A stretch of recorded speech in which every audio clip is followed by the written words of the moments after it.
کل مردم خانه و جای و زندگی و پول و پیسه جور کرده است که ما چی شون میگه آرامش در ما بیاید. این را بدون که از اون نقطه آرامش نمیه. بچه در جانت بلا میشه، دختر بلا میشه، همسر بلا میشه، همسایه بلا میشه، مردم بلا میشه. از اون نقطه بچه آسایش نمیآید. این وعده خداوند است.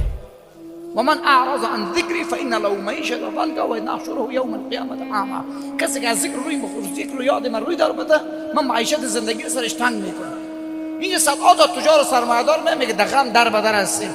ای فقیر خدا یک دعا بگو که بیخیال ما خراب است. خب من میگم آرام شو، نه حالا که دنیا و دولت آرام شو نمیشه. الا بذکر الله تطمئن القلوب. آرامش به یاد خداوند است.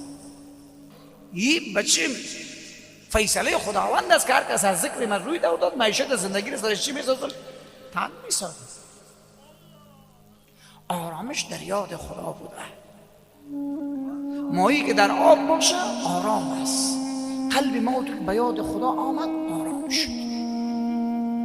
طفل که در دامن مادر آمد آرام شد. انسان که با خدا انس گرفت مرا نارام میبینی فارغ از سود و بیغم از ضرر مردو عالم به نیم جو نخره. فارغم همچو شیر در بیشه نیچو سگ پشت جیفه در بدرم. از